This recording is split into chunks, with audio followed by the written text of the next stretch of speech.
ಮಳೆಗಾಲದಲ್ಲಿ ಶೀತ ಆಗೋದು ಸಹಜ. ಶೀತ ಬಂದಾಗ ಕೆಮ್ಮು ಬರೋದು ಸಹಜ. ವಿಪರೀತ ಮಳೆಯಿಂದ ವಾತಾವರಣ ಬದಲಾಗಿ ಆರೋಗ್ಯದಲ್ಲಿ ಸ್ವಲ್ಪ ಏರುಪೇರಾಗುತ್ತೆ.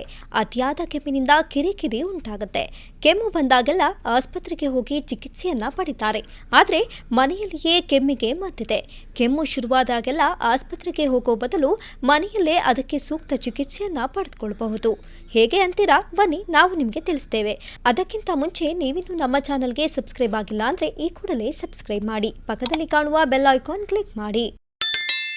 ಜೇನುತುಪ್ಪ ಕೆಮ್ಮಿಗೆ ರಾಮಬಾಣವಿದ್ದಂತೆ. ಇದು ಆರೋಗ್ಯಕ್ಕೆ ಸಂಬಂಧಿಸಿದ ಅನೇಕ ಪ್ರಯೋಜನಗಳನ್ನು ಹೊಂದಿದೆ. ಆಂಟಿವೈರಲ್, ಉರಿಯೂತದ ಮತ್ತು ಬ್ಯಾಕ್ಟೀರಿಯಾ ವಿರೋಧಿ ಗುಣಗಳನ್ನು ಹೊಂದಿದೆ. ಇದು ನೋಯುತ್ತಿರುವ ಗಂಟಲನ್ನು ಶಮನಗೊಳಿಸಲು ಸಹಾಯ ಮಾಡುತ್ತೆ. ಕೆಮ್ಮು ಕಡಿಮೆಯಾಗಲು ಬಿಸಿ ನೀರಿನಲ್ಲಿ 2 ಟೀ ಚಮಚ ಜೇನುತುಪ್ಪವನ್ನು ಬೆರೆಸಿ ಕುಡಿಯಿರಿ. ಇನ್ನು ಬೆಳ್ಳುಳ್ಳಿಯಲ್ಲಿ ಆಂಟಿವೈರಲ್, ಉರಿಯೂತದ ಮತ್ತು ಬ್ಯಾಕ್ಟೀರಿಯಾ ವಿರೋಧಿ ಗುಣಗಳಿವೆ.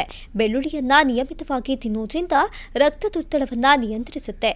ಇದು ರೋಗ ನಿರೋಧಕ ಶಕ್ತಿಯನ್ನ ಹೆಚ್ಚಿಸುತ್ತೆ.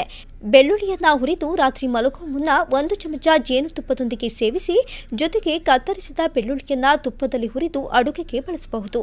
ಇದು ಅತಿಯಾದ ಕೆಮ್ಮಿನಿಂದ ಪಾರು ಮಾಡುವುದಲ್ಲದೆ ಜೀರ್ಣಕ್ರಿಯೆಗೆ ಸಹಾಯ ಮಾಡುತ್ತೆ.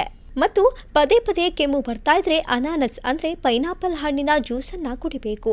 ಅನಾನಸ್ ಹಣ್ಣಿನಲ್ಲಿ ಬ್ರೊಮೆಲೈನ್ ಎಂಬ ಎಂಜೈಮ್ ಇದೆ. ಇದು ಕೆಮ್ಮಿನಿಂದ ಉಂಟಾಗುವ ಸೋಂಕನ್ನು ಕಡಿಮೆಗೊಳಿಸುತ್ತೆ. ಇದನ್ನ ಕೆಲವೊಮ್ಮೆ ಉರಿಯೂತದ ಚಿಕಿತ್ಸೆಗೆ ಕೂಡ ಬಳಸಲಾಗುತ್ತೆ. ಕೆಮ್ಮು ಬಂದಾಗ ಅನಾನಸ್ ಹಣ್ಣಿನ ತುಂಡು ತಿನ್ನಿರಿ.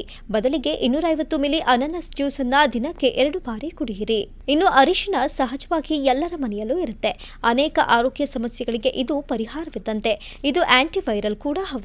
ಉರಿಯೂತದ ಮತ್ತು ಬ್ಯಾಕ್ಟೀರಿಯಾ ವಿರೋಧಿ ಗುಣಲಕ್ಷಣಗಳನ್ನು ಹೊಂದಿದೆ. ಶತಮಾನಗಳಿಂದ ಆಯುರ್ವೇದ ಔಷಧಿಯಾಗಿ ಇದನ್ನ ಬಳಸಲಾಗುತ್ತದೆ. ಉಸಿರಾಟದ ಸಮಸ್ಯೆಗೆ ಇದನ್ನ ಹೆಚ್ಚಾಗಿ ಬಳಸ್ತಾರೆ.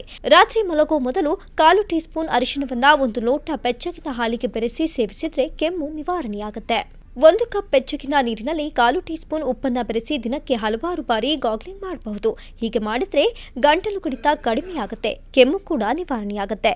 ಒಟ್ಟಾರೆ ನೋಡಿದ್ರಲ್ಲ ಫ್ರೆಂಡ್ಸ್, ಹೇಗೆ ಕೆಮ್ಮು ಮತ್ತು ಶೀತವನ್ನ ವಾಸಿ ಮಾಡಿಕೊಳ್ಬಹುದು ಅನ್ನೋದನ್ನ. ನಿಮಗೆ ಈ ವಿಡಿಯೋ ಇಷ್ಟವಾಗಿದ್ರೆ ತಕ್ಷಣವೇ ನಮ್ಮ ವಿಡಿಯೋಗೆ ಒಂದು ಲೈಕ್ ಕೊಟ್ಟು ನಿಮ್ಮ ಅನಿಸಿಕೆ ಅಭಿಪ್ರಾಯವನ್ನ ತಪ್ಪದೇ ನಮ್ಮ ಕಮೆಂಟ್ ಬಾಕ್ಸ್ನಲ್ಲಿ ಬರೆಯಿರಿ.